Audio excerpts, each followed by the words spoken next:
Start on your back, and we're going to start with the hips. So if I just push my sit bones down and I actually use my low back muscles, it's possible to use the inner thighs, not very easy to use your hamstrings, but if I just press the sit bones down, it makes that low lumbar arch, which is the least conscious part for most of us.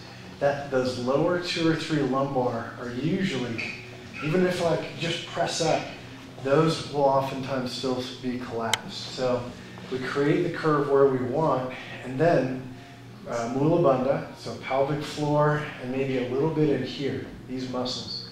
And this is the restraint.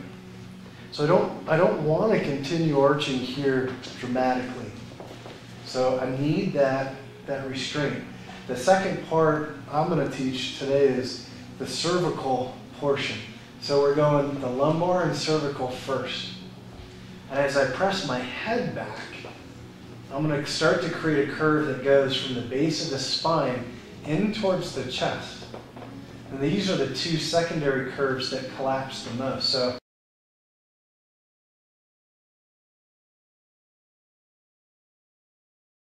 right here, heavily therapeutic. Arch, restraint, or stabilization.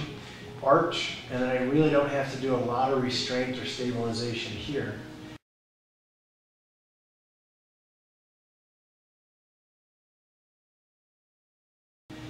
And then if I want to get even more into here, use the elbows and the arms. Now if I don't do a restraint, what will tend to happen is, as soon as I push my butt, this will go deep. This is hyperlordotic.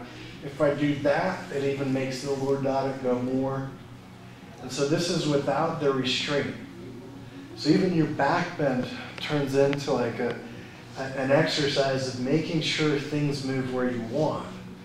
So a little bit of curve will actually help me to curve this more.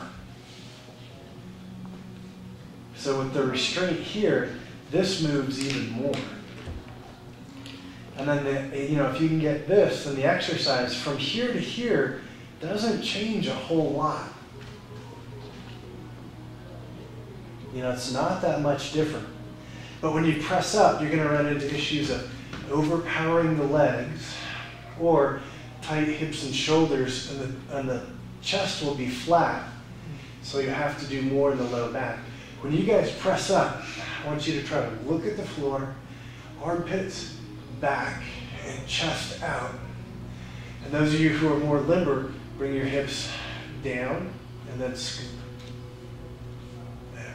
And so basically the same curve that you did here will just have the limbs into it.